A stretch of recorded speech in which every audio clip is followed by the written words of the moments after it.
إلى حضرة حبيبنا وشافئنا وقرة أعيننا محمد صلى الله عليه وسلم. الفاتحة.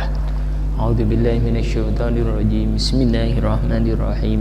الحمد لله رب العالمين الرحمن الرحيم مالك يوم الدين إياك نعبد وإياك نستعين اهدنا الصراط المستقيم صراط الذين أنعمت عليهم غير المغضوب عليهم ولا الضالين آمين. إخوانه من الأنبياء والمرسلين وجميع أصحابه رضي الله تعالى عنهم. الفاتحة. أعوذ بالله من الشيطان الرجيم. بسم الله الرحمن الرحيم. الحمد لله رب العالمين الرحمن الرحيم مالك يوم الدين إياك نعبد وإياك نستعين اهدنا الصراط المستقيم صراط الذين أنعمت عليهم غير المغضوب عليهم ولا الضالين آمين. جميع شيخنا الكرام وأولياء الله تعالى على عظم. الفاتحة. أعوذ بالله من الشيطان الرجيم. بسم الله الرحمن الرحيم. الحمد لله رب العالمين الرحمن الرحيم مالك يوم الدين إياك نعبد وإياك نستعين الصراط المستقيم صراط الذين أنعمت عليهم غير المغضوب عليهم ولا الضالين آمين. لرضا الله وعلانية رسول الله وعلى مشايخنا الكرام وأولياء الله تعالى عظام. الفاتحة. أعوذ بالله من الشيطان الرجيم. بسم الله الرحمن الرحيم. الحمد لله رب العالمين الرحمن الرحيم مالك يوم الدين إياك نعبد وإياك نستعين الصراط المستقيم صراط الذين أنعمت عليهم غير المغضوب عليهم ولا الضالين آمين. Kita lanjutkan bab halaman 94,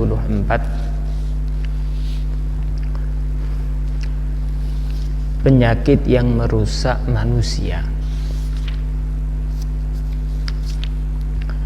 Bismillahirrahmanirrahim. Baginda Nabi Sallallahu Alaihi Wasallam beliau mengatakan, Auhallahu Ta'ala ila Musa. Allah Ta'ala telah memberikan wahyu kepada Nabi Musa fit Taurati, dalam kitab Taurat. Inna ummahatil khotoya thalathun. Sesungguhnya pangkal dosa, induknya dosa itu ada 3.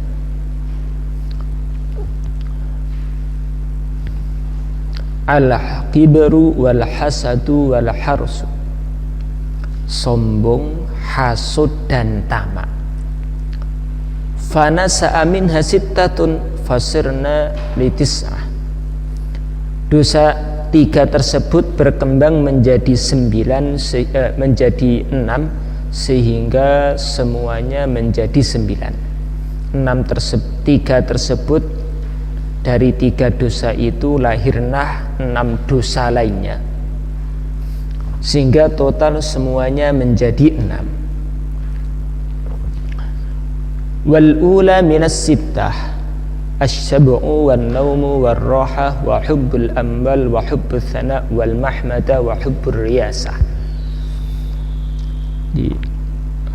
Yang pertama kenyang, yang kedua tidur, suka istirahat, cinta harta, cinta pujian, cinta pangkat. Intinya ada 3. Kalau 3 ini wujud, maka 3 ini akan berkembang menjadi 9. Dalam hadis baginda Nabi SAW mengatakan, Ala inna fil jasadi lamudghah. Dalam hati manusia itu ada segumpal daging. Idza saluhat saluha sairu ajsadi. Bila segumpal daging ini baik, maka yang lain pun akan menjadi baik. Tapi kalau ini buruk, ini berpenyakit, maka yang lain pun akan juga berpenyakit, menjadi rusak. Ala wahyal qalb. Apakah segumpal daging tersebut? Segumpal darah tersebut adalah hati manusia. Kalau hati ini baik, maka dia akan menggerakkan seluruh anggota tubuh untuk berbuat kebaikan. Seseorang sholat dimulai dari ada keinginan sholat. Seseorang maksiat dimulai dari adanya keinginan berbuat maksiat. Keinginan-keinginan buruk, seseorang berbuat buruk ini dan itu, di antara sumber pokoknya ada 3. Akhlak seseorang menjadi rusak, berbuat zalim dan yang lain, itu puncak intinya nanti 3. Yang pertama al-kibru wal hasadu, yang kedua wal hasadu, yang ketiga wal hirsu. Sombong, kemudian hasud dan iri, kemudian wal hirsu, tamak. Iblis laknatullah alaih tidak mau sujud, diperintah Allah Ta'ala tidak mau sujud kepada Nabi Adam. Diperintah Allah untuk sujud tapi enggak mau sujud. Sebabnya apa? Karena di hatinya ada rasa sombong, di hatinya ada rasa iri.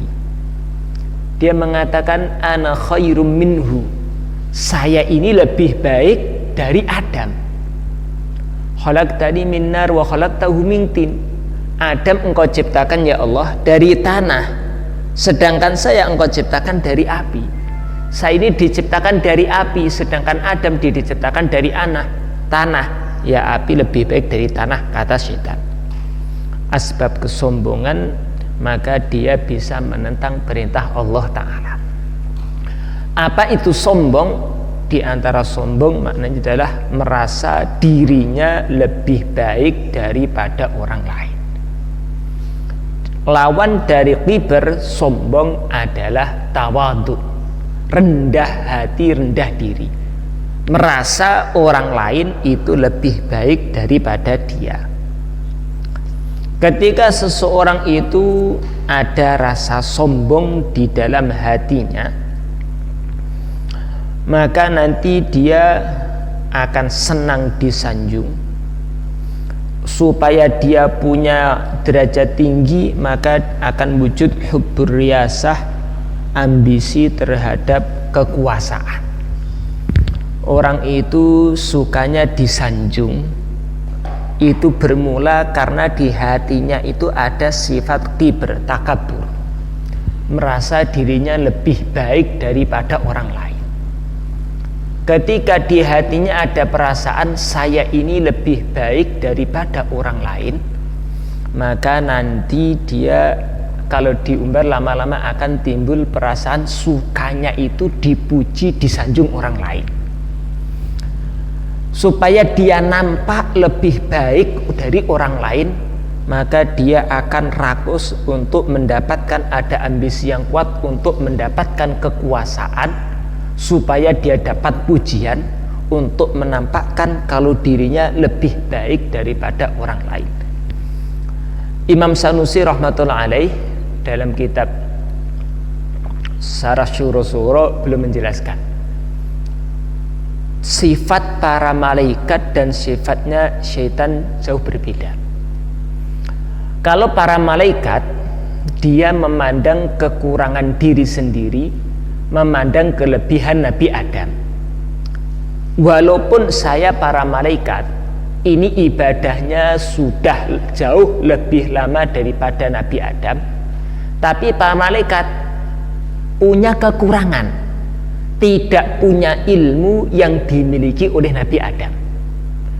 Nabi Adam memang urusan ibadah kalah dengan para malaikat, karena malaikat Allah ciptakan ratusan tahun, bertahun-tahun sebelum Nabi Adam. Sudah lama ibadahnya dibanding Nabi Adam. Tapi malaikat memandang kekurangan yang ada pada dirinya, memandang kelebihan yang ada pada Nabi Adam. Sebaliknya, kalau iblis laknatullah tidak, dia memandang kekurangan Nabi Adam, memandang kelebihan diri sendiri. Memang Nabi Adam lebih banyak ilmunya daripada saya. Memang saya nggak punya ilmu yang dimiliki Nabi Adam, tapi saya ini ibadahnya jauh lebih lama daripada Nabi Adam. Urusan ibadah jelas lebih banyak daripada Nabi Adam, tapi Nabi Adam punya kelebihan yang tidak dimiliki malaikat, tidak dimiliki iblis. Punya ilmu yang tidak dimiliki malaikat, tidak dimiliki iblis. Maka para malaikat memandang kelebihan kebaikan Nabi Adam, memandang kekurangan diri sendiri. Tapi kalau iblis sebaliknya, memandang kekurangan Nabi Adam, melihat kebaikan diri sendiri. Kenapa seperti itu? Di antaranya karena di hatinya ada sifat sombong. Kenapa seseorang itu bisa sombong? Di antara sebabnya karena lemahnya pandangan dia kepada qudratullah. Maksudnya bagaimana? Manusia ini punya keistimewaan, umpamanya dalam ilmunya lebih banyak daripada orang lain, ibadahnya lebih banyak daripada orang lain, zikirnya lebih banyak daripada orang lain. Dia tidak memandang kenapa dia bisa belajar ilmu, bisa paham, bisa semangat ibadah, bisa semangat zikir. Ini dari mana? Kalau dia memahami, saya ini punya ilmu, alim, hakikatnya bukan kemampuan diri sendiri, karena Allah telah menitipkan ilmu pada diri saya. Saya ini ibadah, semangat ibadah, mampu ibadah yang lama karena digerakkan Allah untuk ibadah. Saya ini bisa zikir karena ditolong Allah untuk zikir. Sedangkan dia tidak bisa zikir karena memang Allah tidak menolong dia. Kalau Allah menolong dia, tentu dia mampu. Yang dia, kalau seseorang itu memandang sebenarnya yang kuasa mutlak hanya Allah, manusia nggak mampu apa-apa. Sebenarnya kalau dia paham seperti itu, dia tidak akan menyombongkan kebaikan yang ada pada diri dia. Tapi ketika saya ini alim ya karena memang sayanya yang hebat, saya ini ahli ilmu, saya ahli ibadah karena memang saya ini orang istimewa, saya ini ahli zikir karena memang saya ini punya sifat-sifat yang baik, tidak menisbatkan kebaikan yang dia miliki kepada Allah, maka di sini nanti akan berakibat seseorang itu sombong. Tapi kalau apa-apa dia nisbatkan kepada Allah, kebaikan-kebaikan yang ada pada dia nisbatkan kepada Allah, hakikatnya semuanya takdir dari Allah, pertolongan Allah, taufik dari Allah, maka seseorang akan terjaga dari sifat sombong. Tapi kalau dinisbatkan kepada diri sendiri, maka akan timbul sifat sombong. La yadkhulul jannata man kana fil qalbihi mithqalu dzarratin minal kibr. Tidak akan masuk surga seseorang yang di hatinya terdapat satu biji dzarrah, satu kecil, sangat kecil, biji yang sangat kecil dari sifat kibr, sombong. Kalau orang itu di hatinya ada sifat sombong, maka tidak bisa langsung masuk surga. Akan dibersihkan dulu, dibakar dulu di neraka. Setelah bersih, baru nanti diizinkan masuk ke dalam surga. Kemudian yang kedua, sifat hasad, iri dengki kepada orang lain.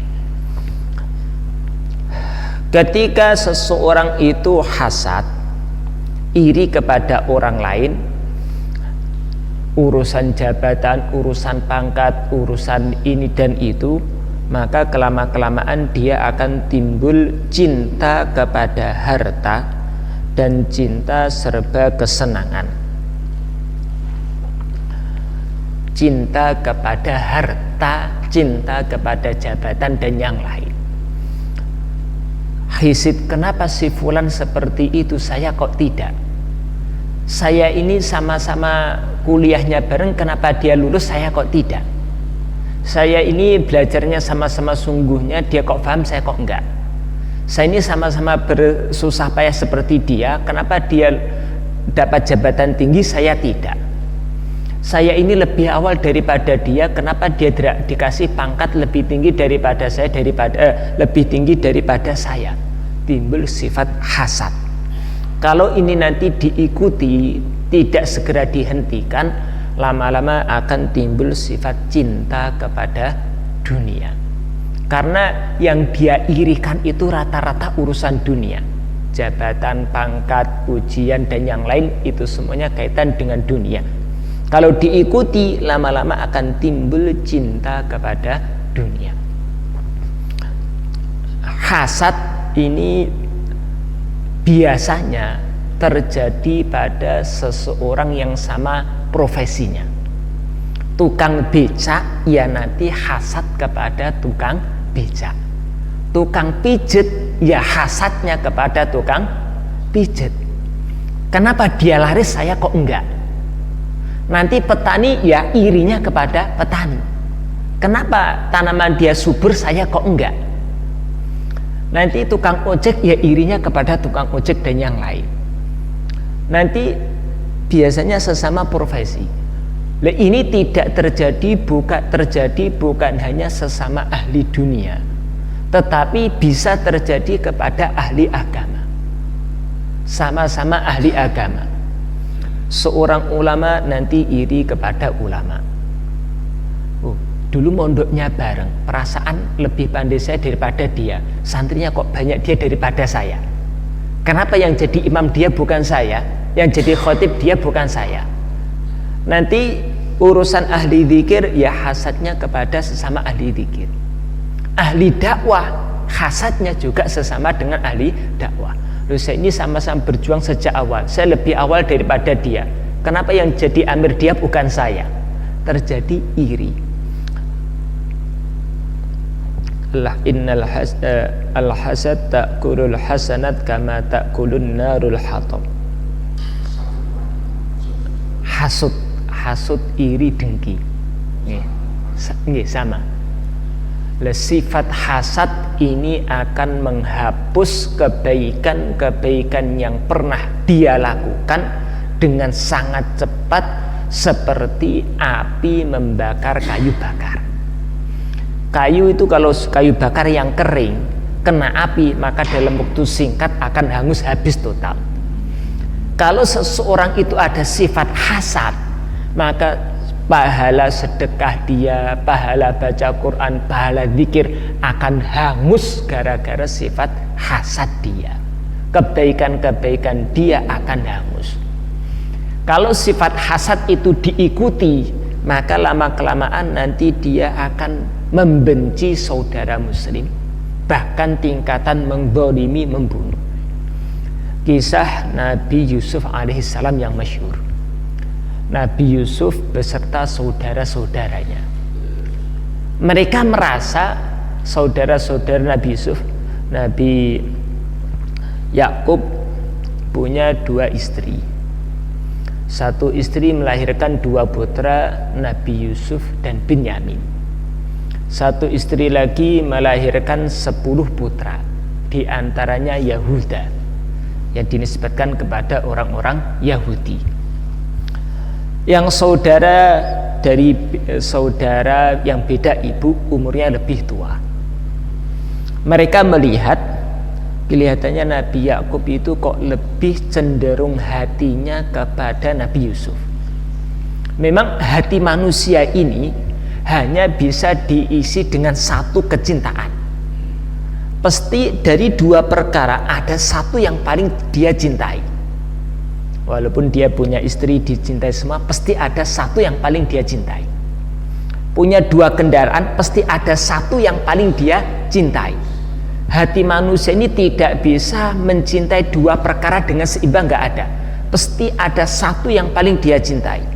Maka kalau seseorang itu sudah cinta makhluk, pasti cinta kepada Allah akan melemah.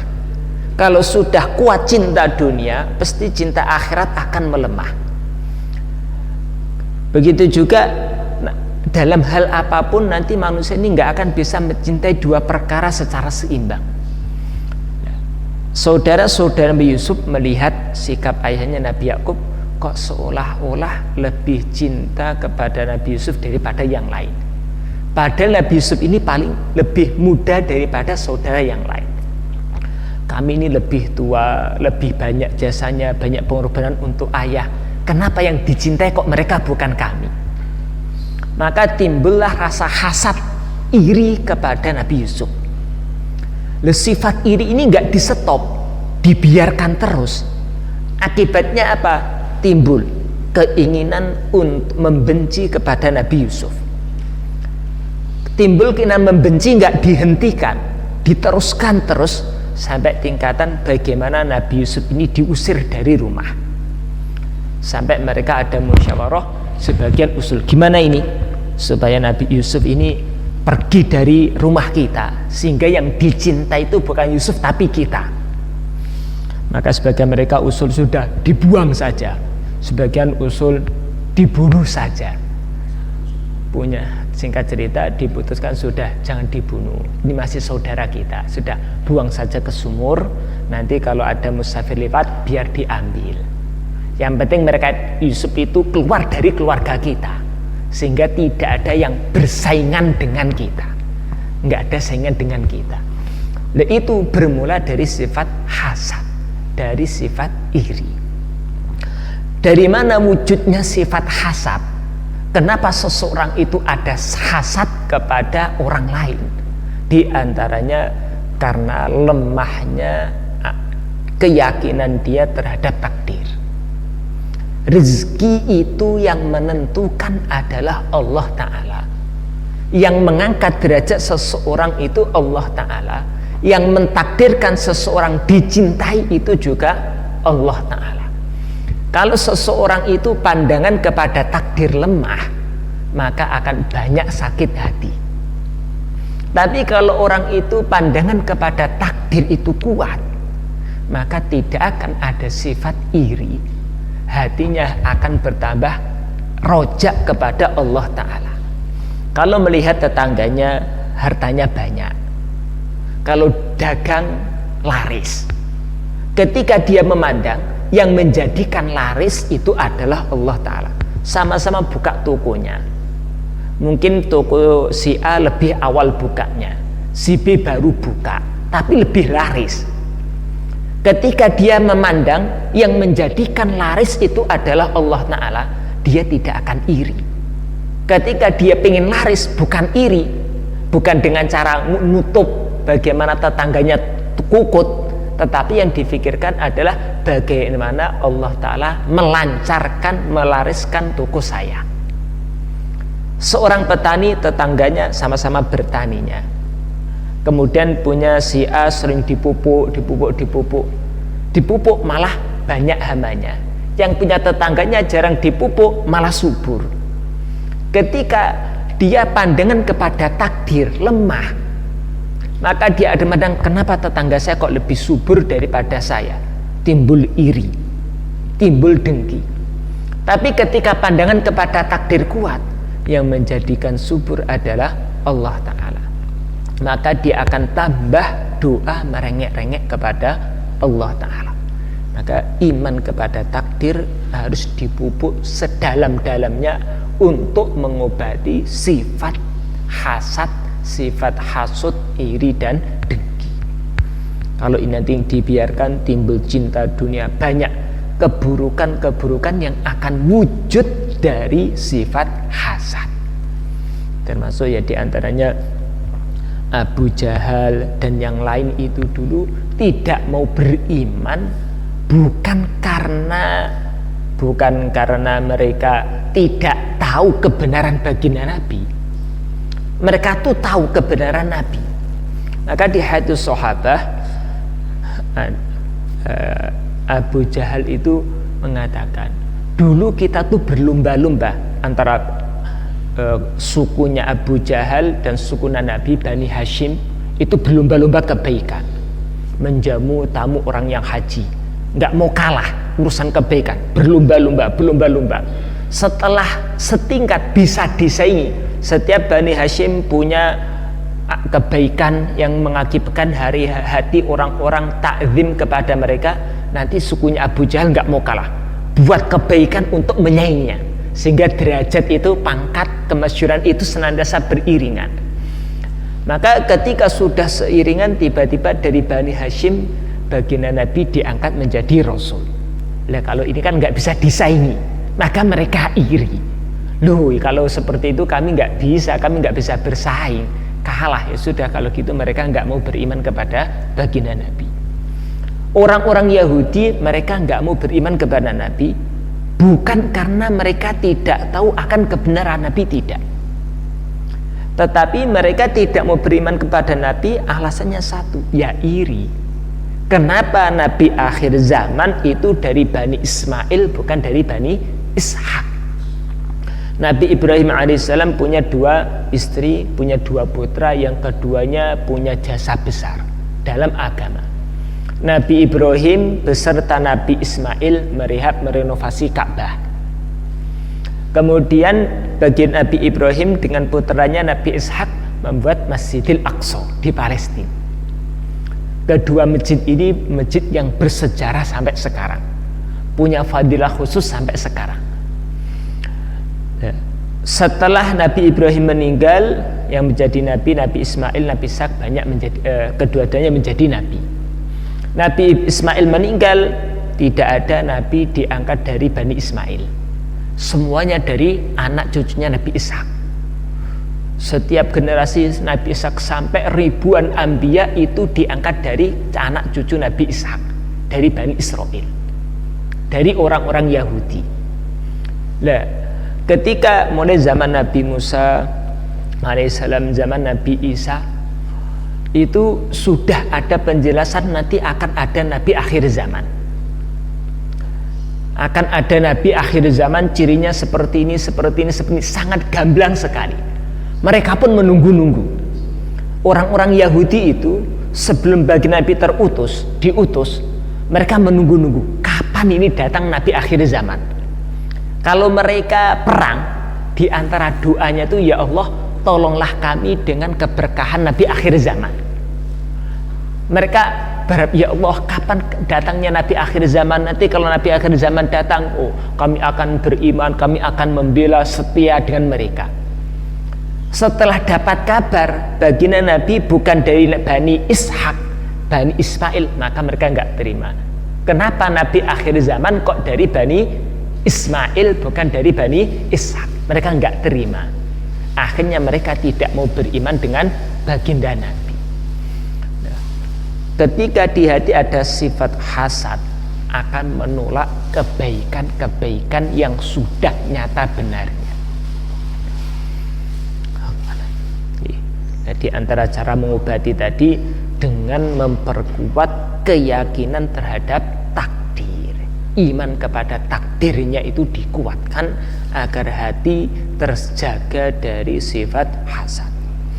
Kemudian wal hirsu, tamak. Dari sifat tamak maka nanti seseorang itu akan suka banyak makan, kemudian suka bersenang-senang, santai-santai, suka tidur, bermales-malesan. Ini berakibat dari sifat rakus terhadap dunia. Baginda Nabi SAW dalam mafhum suatu hadis beliau jelaskan, ada 2 sifat ini akan merusak seseorang melebihi kerusakan yang diakibatkan oleh 2 ekor serigala yang kelaparan di tengah gerombolan kambing.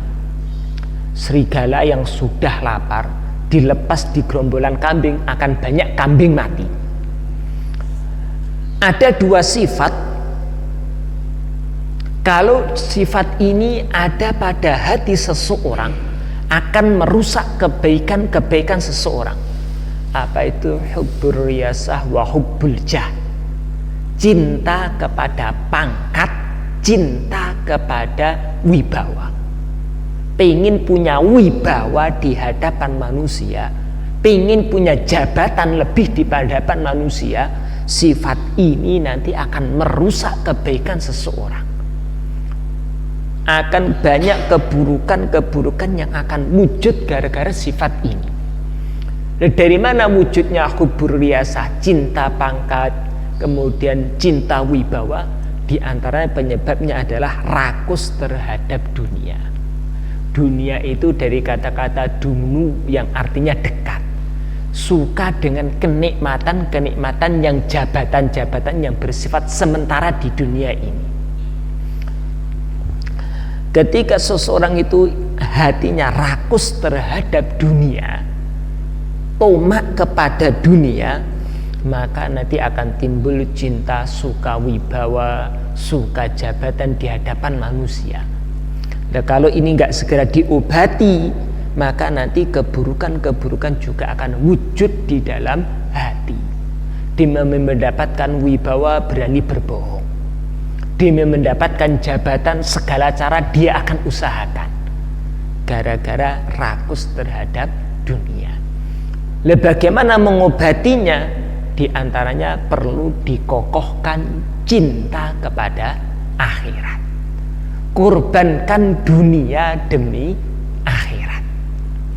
Maka termasuk dalam syariat ada namanya udhiyah. 10 Dzulhijjah, hari raya lebaran kurban, itu dalam mazhab Syafi'i hukumnya sunnah muakkadah. Bagi suatu keluarga yang ada kemampuan kurban, sangat-sangat dianjurkan untuk kurban. Sangat dianjurkan. Bukan sunnah itu ada sunnah muakkadah, ada sunnah ghairu muakkad. Ada sunnah dianjurkan gitu saja, ada yang sangat dianjurkan. Kalau tidak dikerjakan, maka nanti kena hukum makruh yang tingkatannya tinggi. Makruh.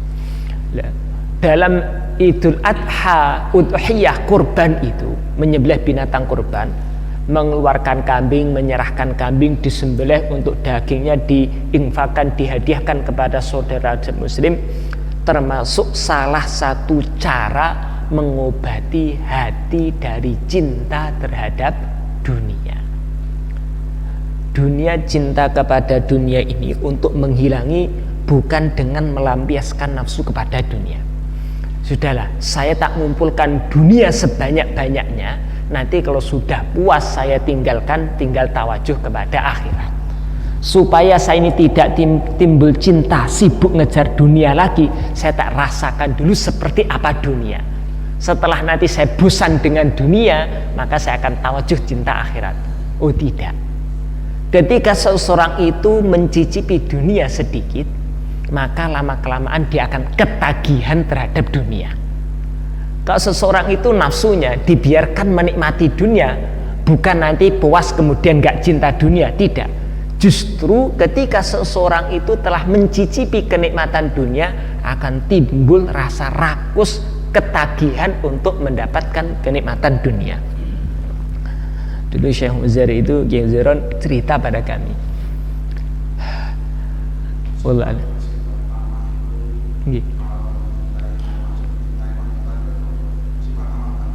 Pripun? Kalau tamak itu rakus, ngeten.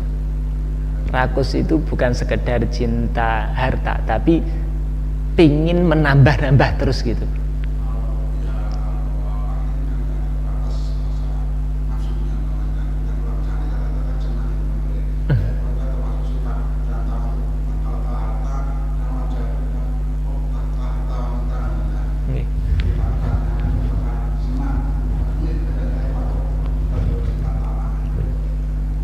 Cinta kepada wanita apakah termasuk kategori tomak?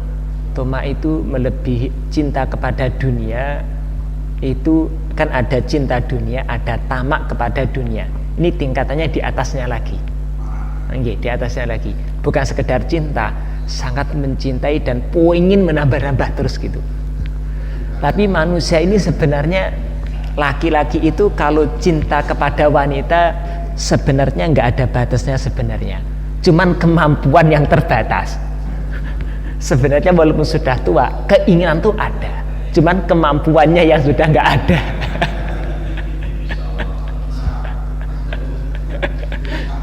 Sebenarnya tuh ada, cuman tenaganya yang nggak ada. Tenaganya sebentar.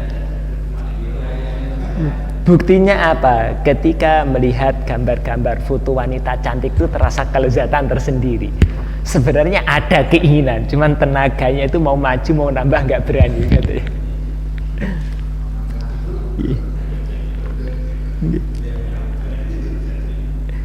Nah, dulu Kiai Zaran itu ketika ngaji ngasih cerita, ada 2 orang bertetangga. Satunya miskin, satunya kaya. Hartanya berlimpah.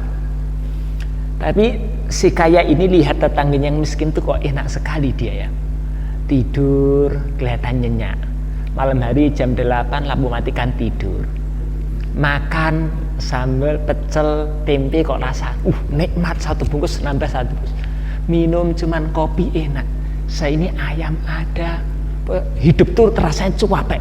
Jam 8 malam mau tidur tuh mikir dulu, ngitung uang dulu, ngitung tuku dulu, modalnya bagaimana, mau dikemanakan, di mana. Jam 12 malam itu mau tidur tuh masih belum nyenyak. Nanti jam 3 mau tarik selimut, aduh kepikiran. Ini nanti barang-barang untuk jualan belum disiapkan, bangun. Bukan untuk bikin nyiapkan. Mau makan itu, aduh rasanya tuh nggak nikmat. Lihat si miskin kok rasanya nikmat. Maka si kaya ini terasa iri. Oh, enak sekali dia hidupnya. Saya ini dia tidur walaupun nggak di kasur, kadang-kadang siang hari langsung di klosok, ditikar, tidur nyenyak, nggak ada AC-nya nyenyak. Saya kok nggak bisa, iri dia. Maka dia pikir, iri, dia bukan pengen hidupnya iri. Gimana caranya supaya tetangga saya ini hidupnya susah seperti saya? Maka dikerjai sama si kaya ini. Dia datang ke tempat tetangganya tadi si kaya, ngasih hadiah. Pak, ini ada sedikit rezeki, uang. Dikasih amplop. Isinya berapa? 99.000. Maka si miskin dikasih, seneng sekali, alhamdulillah ada rezeki, nggak usah kerja dapat uang. Dihitung sama istrinya, 1.000, 2.000, 99.000. Maka istrinya bilang, kok cuma 99.000, nanggung sekali rasanya, kurang 1.000, nanggung sekali rasanya. Sudahlah, kita besok kerja supaya genep 100.000. Setelah besok kerjanya ditambah, bisa menyisihkan uang 1.000 sehingga genep 100.000. Ternyata 100.000 ada lebihnya sedikit. Maka malam hari ngobrol dengan istrinya, wah ini kalau bisa 100.000 lagi kok rasanya enak kelihatannya. Maka kerjanya perlu ditambah lagi supaya uangnya bertambah menjadi 200.000. Setelah 200.000 dihitung berapa uang sekarang? 200.000. Maka ngobrol-ngobrol untuk beli apa ya? Oh, beli itu cocok, tapi itu harganya 300.000, perlu kerja nambah lagi. Akhirnya setelah dapat 1 juta pengen 2 juta, setelah 2 juta pengen 3 juta, sudah dapat 10 juta pengen nambah 15 juta, setelah 15 juta akhirnya pengen nambah 20 juta, sampai 100 juta pengen nambah lagi 200 juta. Akhirnya lama kelamaan si miskin tadi hidupnya jadi susah seperti tetangganya yang kaya. Setelah malam hari nggak bisa tidur mikir uangnya bertambah, oh kapok kamu ya, terus sekarang kamu sama-sama susah seperti saya katanya. Itu cerita asli atau sekedar cerita untuk pelajaran buat kita.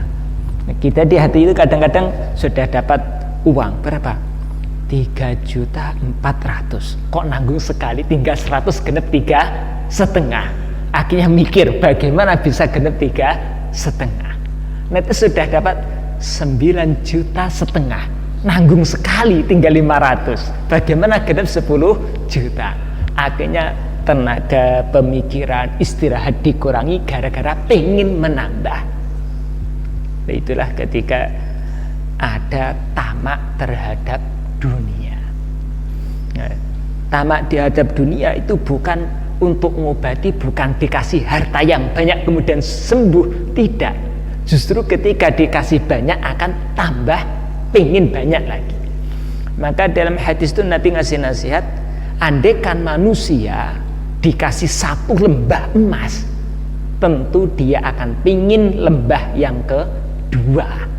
Rasa tamak tidak akan bisa diobati dengan banyaknya harta. Bagaimana cara mengobati? Justru harta yang ada ini korbankan untuk akhirat. Jauhkan diri dari kecintaan terhadap dunia. Sekarang ini termasuk fitnah. Di HP ada tukunya. Kalau dulu untuk pergi ke pasar naik motor jalan berkilo-kilo. Kalau sekarang nggak usah jalan berkilo-kilo, seluruh toko masuk di rumah semuanya. Nanti istri lihat gambar, oh murah, pengen beli ini, pengen beli ini, pengen beli ini. Lihat saja itu sudah timbul cinta terhadap dunia. Oh ini kipasnya lebih bagus, murah, pengen beli. Oh ini lemarinya lebih bagus, pengen beli. Lihat itu saja sudah bikin hati tambah tomak terhadap dunia. Apalagi kalau sampai tingkatan mencicipi, oh tambah lagi nanti, oh rasanya enak, pengen nambah lagi, pengen nambah lagi, pengen nambah lagi. Cara ngobati bagaimana? Jauhkan diri dari kemegahan-kemegahan dunia. Di stop nafsunya itu dikekang. Korbankan dunia demi akhirat. Kirim harta benda dunia ke akhirat, maka nanti akan sembuh sedikit demi sedikit sifat cinta terhadap dunia. Seperti yang masyhur Sayyidina Umar radhiyallahu anhu, beliau dikasih suguhan minuman, susu campur madu. Kalau zaman sekarang, susu zaman dulu nggak seperti susu zaman sekarang. Kalau zaman sekarang tuh jarang orang minum susu, kebanyakan diminum adalah air yang dikasih creamer atau dikasih serbuk bubuk instan itu. Ya kalau zaman dulu yang susu ya susu langsung, susu unta, susu kuda, susu kambing, susu sapi asli. Jadi itu dicampur dengan madu. Memang waktu itu termasuk minuman yang sangat sehat, bergizi betul. Sayyidina Umar radhiyallahu dikasih minuman seperti itu, maka beliau mengatakan, tanya apa ini? Maka beliau mengatakan, sudah saya nggak mau minum seperti ini. Takut nanti kenikmatan di dunia akan mengurangi kenikmatan nanti di akhirat. Ketika seseorang itu sudah cinta, informasi akhirat itu kuat, dunia yang ada sudah dikirim ke akhirat, maka yang ada adalah cinta akhirat. Informasi akhirat banyak, maka timbul cinta, tomak untuk mendapatkan harta benda di akhirat. Artinya lihat dunia itu mengerikan, takut. Tapi kalau kita ini karena hari-hari yang dilihat dunia, hari-hari yang didengarkan informasi dunia, maka tambah lama tambah tua cinta dunia tambah kuat. Wallahu a'lam. Pripun?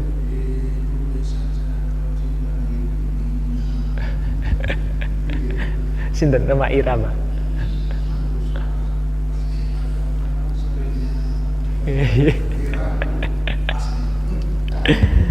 Ya Allah. Sampai Nabi itu juga mengajar kita doa, wala taj'alid dunya ablagha ilmina. Ya Allah, mablagha ilmina, wala taj'alid dunya mablagha ilmina. Ya Allah, jangan engkau jadikan puncak keinginan kami adalah di dunia. Kalau orang itu sudah cinta kepada dunia, akhirat pun itu nanti dijadikan sarana mendapatkan dunia. Nanti dia sholat yang dicari dunia. Dunia nggak mesti harta, termasuk dunia adalah pujian. Nanti apa-apa itu yang difikirnya itu bagaimana jabatan, bagaimana pandangan manusia. Pandangan akhirat itu sedikit ketika hatinya diisi dengan cinta kepada dunia. Allah. Nih, kita lanjutkan yang kedua, nasihat dari baginda Nabi Sallallahu Alaihi Wasallam. Baginda Nabi Sallallahu Alaihi Wasallam belum mengatakan thalathun muhlikatun. Ada 3 perkara yang membinasakan, menghancurkan seseorang. Wa thalathun munjiyatun.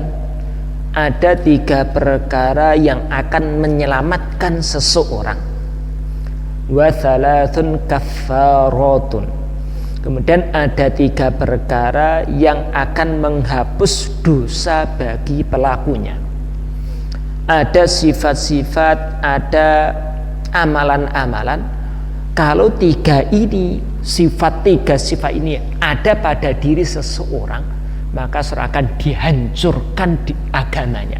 Agamanya akan hancur, sengsara dunia akhirat.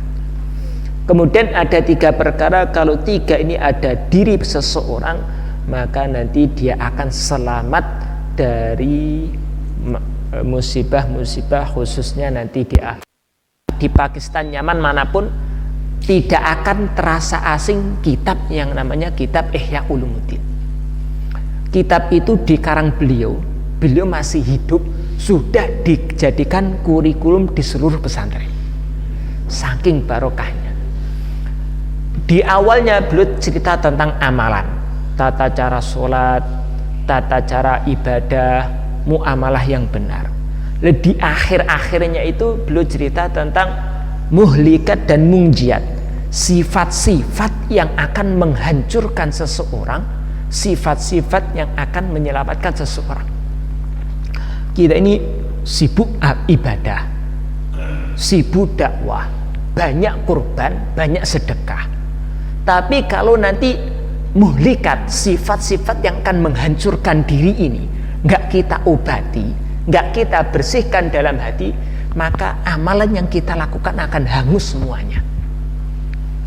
Bahkan yang kebaikan-kebaikan yang pernah kita lakukan, lama-kelamaan akan merubah diri kita. Yang dulu semangat kebaikan akan semangat berbuat kemaksiatan. Namanya muhlikat, sifat-sifat yang menghancurkan. Ada sebaliknya munjiat, sifat-sifat yang akan menyelamatkan. Orang-orang yang dia ini mungkin sekarang masih dalam bergelimbangan dalam kemaksiatan, keburukan. Kalau dia mengusahakan sifat-sifat ini, maka lama-kelamaan dia akan terbimbing menjadi baik dikit demi sedikit. Perbaik manusia ini ada 2 unsur, ada jasmani, ada rohani. Perbaikan jasmani itu penting, perbaikan rohani itu penting. Maka kalimat syahadat itu ada 2, la ilaha illallah Muhammadur Rasulullah. La ilaha illallah itu untuk mengobati sifat-sifat rohani. Muhammadur Rasulullah itu kaitan jasmani, jasad kita. Dua-duanya perlu diluruskan, perlu diperbaiki. Selain kita memperbaiki zahir kita, menyibukkan diri kita dalam kebaikan, perlu, sangat-sangat perlu memperbaiki hati kita, menyelamatkan hati kita dari sifat-sifat yang kotor. Di antaranya ada 3 perkara yang akan membinasakan seseorang. Yang pertama, syuhun muto'un, kikir pelit yang senantiasa diikuti. Dalam suatu hadis dikatakan orang yang bakhil, orang yang pelit, dia ini jauh dari Allah, jauh dari surga, jauh dari manusia, dekat dengan neraka. Kalau orang itu ada sifat bakhil, syuh, sebagian ahli bahasa mengatakan syuhun dan bakhilun itu berbeda. Syuhun ini lebih parah daripada bakhil. Bakhil itu jelek, syuhun itu tingkatan pelitnya tuh double. Sampai tingkatan kadang-kadang terhadap diri sendiri pun pelit. Dirinya sakit, beli obat, mikir-mikir ini, nanti uang saya berkurang. Pingin beli makanan yang sehat, sudahlah cari yang murah saja, yang penting enak, lezat, kenyang. Tidak mempertimbangkan ini agak mahal tapi kesehatan bagus, ini murah kesehatan nggak terjaga. Gara-gara ada sifat syuh, kikir yang keterlaluan ini, sampai diri sendiri pun rela dikorbankan demi mendapatkan numpuk-numpuk uang. Bakhil itu agak mending, tapi bakhil itu sendiri sudah tercela. Ketika orang itu ada sifat bakhil, maka nanti dia akan jauh dari Allah, jauh dari surga, jauh dari manusia. Manusia juga nggak suka dengan orang yang bakhil. Dekatnya dengan siapa? Qoribun minan nar, dekatnya dengan neraka. Sebaliknya orang yang sahih, orang yang dermawan, maka nanti dia dekat dengan Allah, dekat dengan surga, dekat dengan manusia, jauh dari neraka. Kalau orang itu ada sifat bakhil, lebih-lebih syuhun, kikir, pelit yang keterlaluan, nanti dia tidak akan mampu mengamalkan agama. Karena agama ini menuntut seseorang untuk mengorbankan harta semata-mata karena Allah Ta'ala tidak ada imbalan balik harta lagi. Disuruh zakat, kemudian nanti disuruh haji, itu juga perlu uang. Zakat itu juga perlu uang. Untuk sholat itu juga perlu mengorbankan waktu untuk mendapatkan uang. Jam 12 orang-orang istirahat dari kerja, pinginnya cari warung kopi, minum es teh. Ini waktu sholat. Nah, kalau dia tinggalkan sholat, toko ditutup, berarti ya mengurangi hartanya. Waktu sholat itu juga perlu mengorbankan waktu yang secara logika akan mengurangi uang dia, penghasilan dia. Kalau orang itu ada sifat kikir, ada sifat pelit, maka lama-kelamaan juga tidak akan mampu mengamalkan agama. Agama ini menuntut seseorang untuk mengorbankan harta. Kalau dia bakhil, maka dia tidak akan mampu mengamalkan agama secara sempurna. Tapi kalau orang itu dermawan, suka membantu baik kepada manusia, binatang, maka membantu orang-orang yang dalam kesusahan, membantu hamba-hamba Allah, menjadikan Allah Ta'ala ridho kepada dia. Kalau Allah sudah ridho kepada dia, Allah akan gunakan dia untuk agama. Maka orang-orang yang dijadikan asbab kebaikan tersebarnya agama ini punya sifat kedermawanan.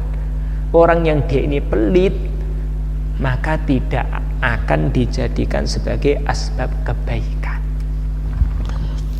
Kemudian yang kedua, wahawan muttaba, hawa nafsu yang diikuti.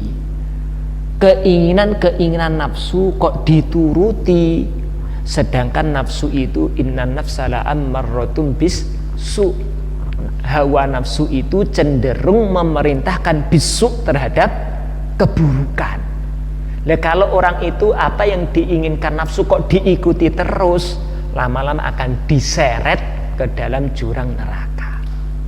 Maka hadis yang masyhur, ketika Allah Ta'ala ciptakan surga, ciptakan neraka, Allah perintahkan malaikat Jibril melihat isi surga, melihat isi neraka.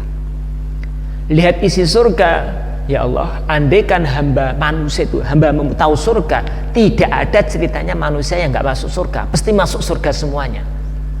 Lihat neraka, oh, kalau manusia tahu akan isi neraka, nggak akan ada manusia yang bisa masuk ke dalam neraka. Setelah itu Allah Ta'ala kelilingi surga dengan perkara-perkara yang nggak cocok dengan nafsu. Allah kelilingi neraka dengan perkara-perkara yang cocok dengan nafsu. Malah malaikat Jibril lihat. Maka malaikat Jibril komentarnya, ya Allah, saya khawatir setelah surga dikelilingi dengan makarih, sesuatu yang nggak cocok dengan nafsu, saya khawatir manusia yang tidak ada yang bisa masuk surga. Karena modal masuk surga harus mengerjakan sesuatu yang gak cocok dengan nafsu.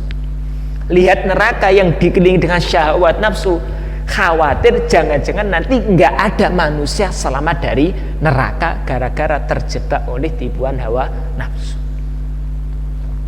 Maka untuk nafsu ini perlu dikekang, perlu ditahan, perlu diikat agar tidak merajalela.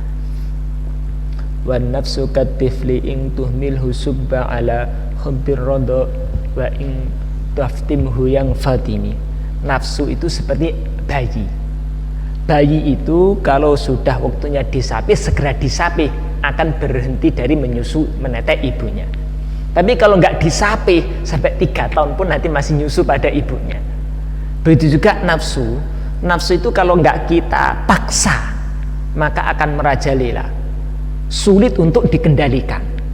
Tapi kalau nafsu itu sudah kita biasa paksa, akan mudah untuk ditundukkan, mudah untuk dikontrol.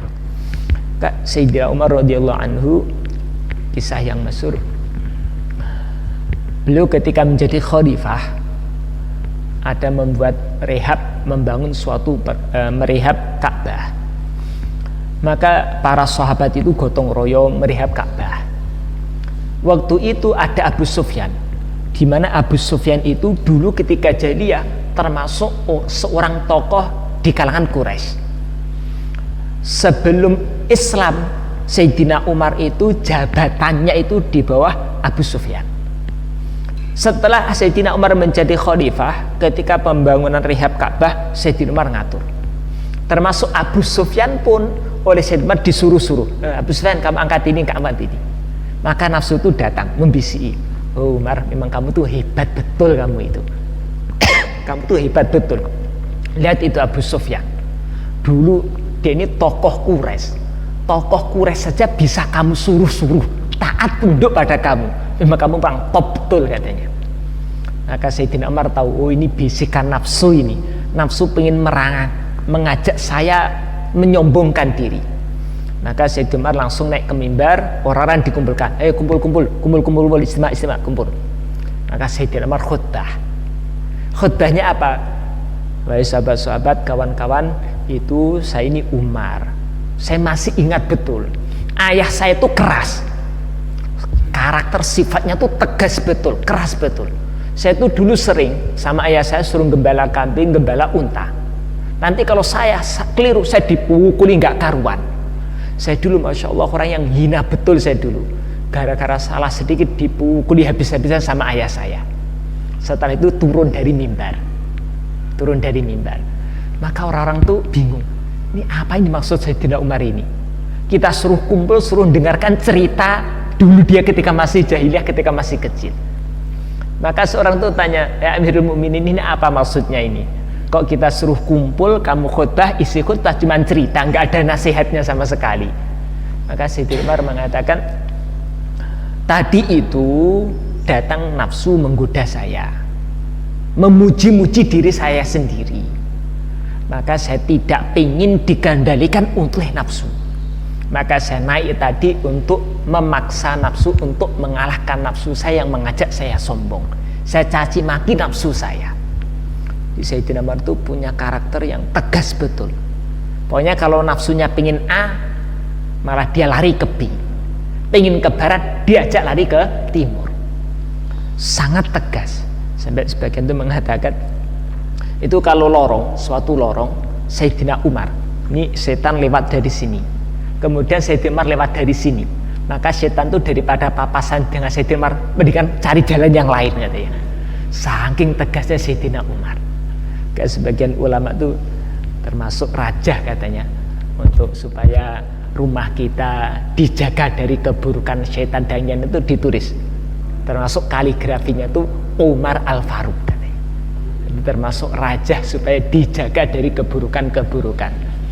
Jadi Sayyidina Umar ini sangat ditakuti oleh setan. Maka jalan kok daripada papasan Sayyidina Umar, mendingan cari jalan yang lain, putar balik cari jalan yang lain. Saking takutnya Sayyidina Umar. Maka namanya pun juga menakutkan. Masya Allah. Dan karakter beliau Masya Allah. Kemudian yang ketiga yang akan menghancurkan seseorang adalah ijabul mar'i binafsihi. Heran pada diri sendiri, takjub terhadap kepandaian yang dia miliki, kelebihan yang dia miliki. Oh memang memang saya ini seperti ini, punya ide-ide yang bagus. Memang saya ini orang yang hebat, bisa ibadah tahajud istiqomah. Memang saya ini ahli tahajud betul, bisa bacaan Quran bagus. Memang saya ini. Takjub terhadap diri sendiri ini akan menghancurkan diri seseorang. Ya inilah nanti bibit-bibit wujudnya sifat sombong, sifat takabur. Ya termasuk iblis itu ya di sini kehancurannya, merasa dirinya tuh hebat.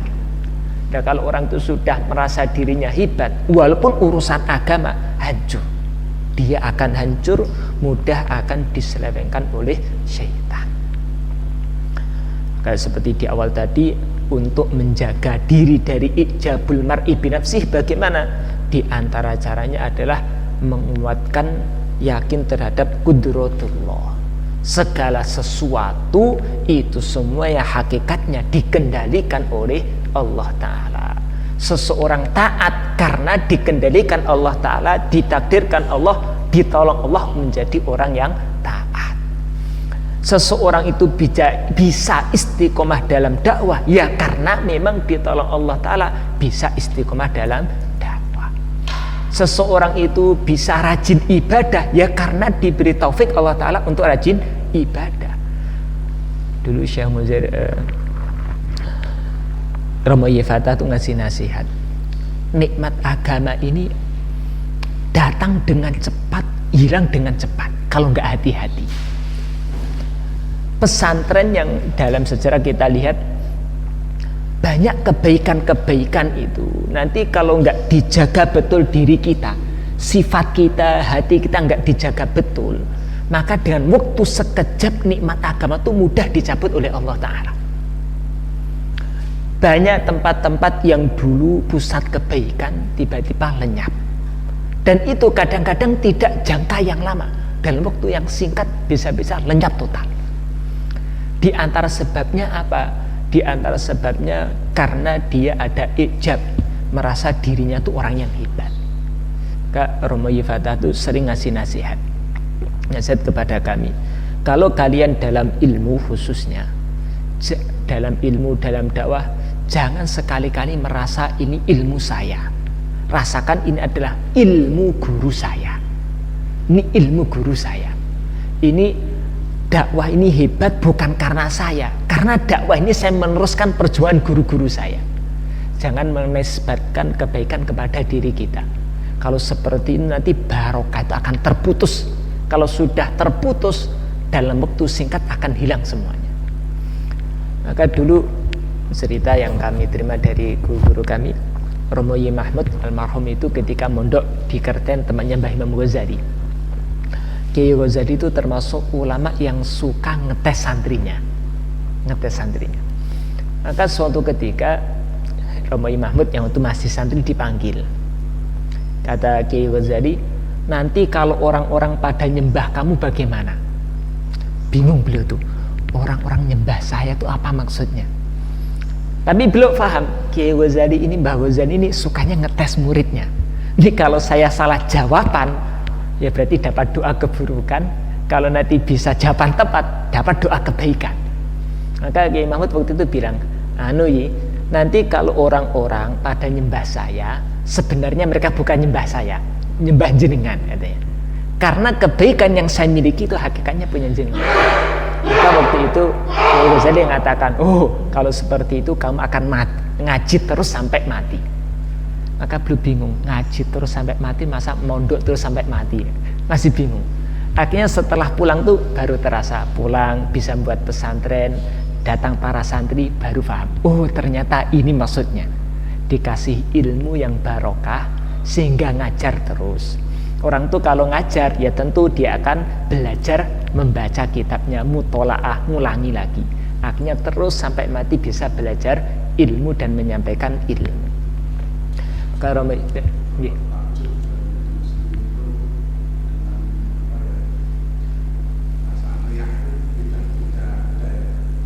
Kalau secara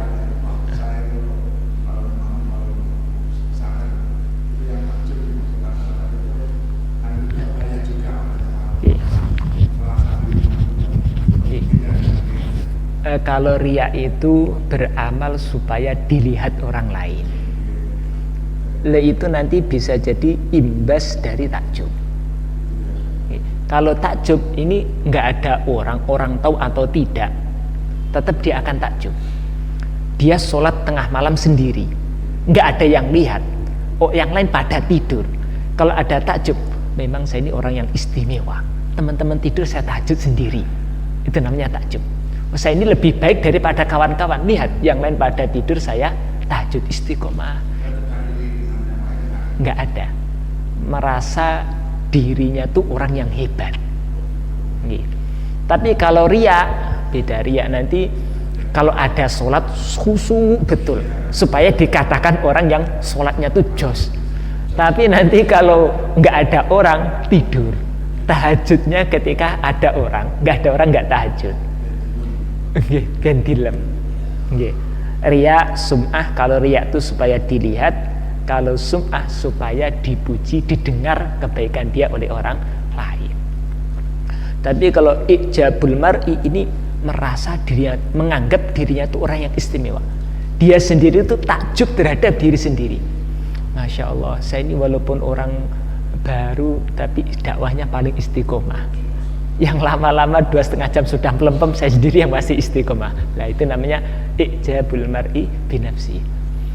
Saya ini walaupun mungkin seperti ini, tapi baca Quran itu walaupun masih petot-petot, tapi setiap hari bisa 1 juz. Yang itu si fulan itu kelihatannya bacanya bagus, bacanya ketika Ramadan saja. Itu namanya ijabul mar'i binafsi. Itu ini penyakit kalau dibiarkan akan merembet mewujudkan penyakit yang banyak, akan timbul riya, timbul takabur, timbul sombong, ribu riasa banyak.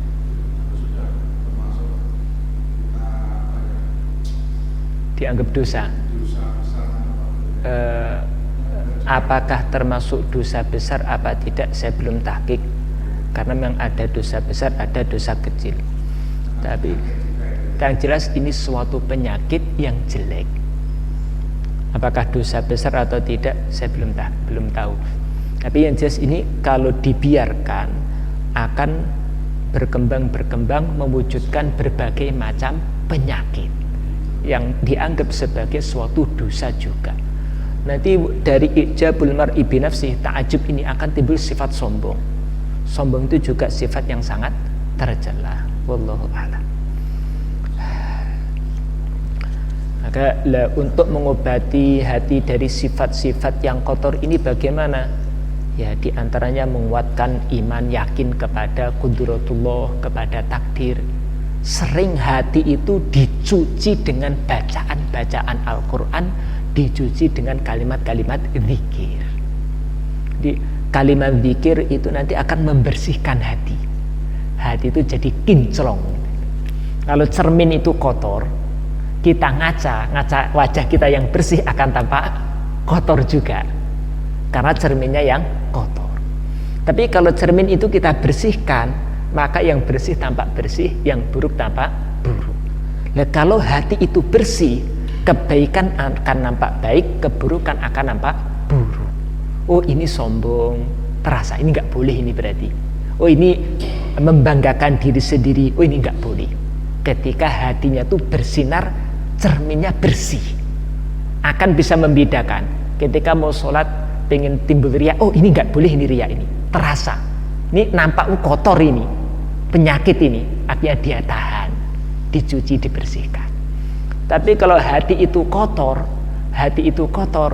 riya tapi nggak merasa riya, sombong nggak merasa sombong, takjub tidak merasa takjub. Nggih.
Secara fikih seorang wanita kalau tadarusan lebih baik nggak pakai mic.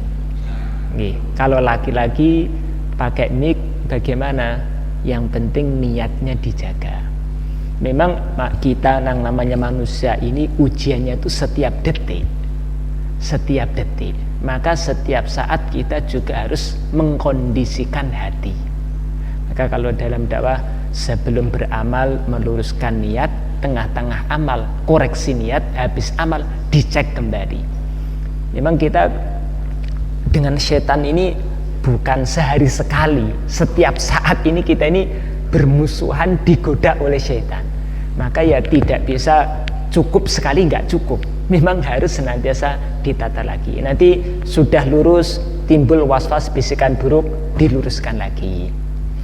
Sebagian ahli zikir mereka ngasih nasihat supaya zikir khusyuk, setiap lalai berhenti dulu. Makanya saya latihan zikir la ilallah supaya tawajuh. Sebelum zikir kondisikan hati tawajuh, la ilaha illallah, la ilallah. Tengah-tengah zikir kok ngelamun, jangan dilanjutkan, berhenti dulu, istighfar. Kenapa seseorang itu bisa ngelamun ketika zikir? Tentunya dia ada dosa yang belum Allah Ta'ala ampuni, sehingga Allah nggak sudi hatinya tawajuh kepada Allah. Maka kalau seperti itu, berhenti sejenak, istighfar. Setelah istighfar, kondisikan hati tawajuh kepada Allah, baru mulai lagi. Sampai sebagian ulama itu kalau kelihatannya hati diajak zikir kok sulit sekali, bukan diajak, kalau lisannya bisa, tapi hati diajak zikir itu untuk khusyuk sulit sekali.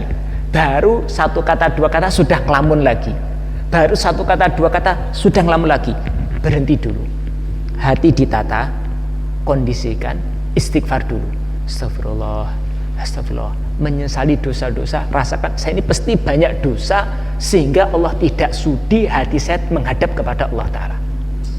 Kemudian nanti setelah kondisi kok sulit, sudah amalannya ditingkatkan, bukan hanya istighfar, ambil wudhu dulu adanya. Ambil wudhu, karena diantara fadilah wudhu adalah menggugurkan dosa-dosa. Ambil zikir dulu, setelah itu duduk, tawajuh, hati ditata, dilatih. Insya Allah nanti dikit demi sedikit akan terbiasa hati khusyuk. Urusan niat gitu juga. Sampai para ulama itu sebagai mereka sebelum tidak mau amal, sebelum hati jelas niatnya apa. Mereka amal tidak terburu-buru, oh, ini baik langsung dikerjakan. Tidak, ini baik sebentar, memang ini baik, niatnya apa? Baca Quran baik, sebentar, niatnya apa? Berhenti dulu. Oh, saya baca Quran ditata, saya baca Quran niatnya adalah untuk mendapatkan fadilah, mendekatkan diri kepada Allah. Bismillah liridhoillah wa ala niyati rasulillah. Baca Quran, tengah-tengah baca Quran ada bisikan, baca merdu ternyata, sudah bagus ternyata, berhenti dulu, istighfar dulu, astagfirullah, astagfirullah, diluruskan.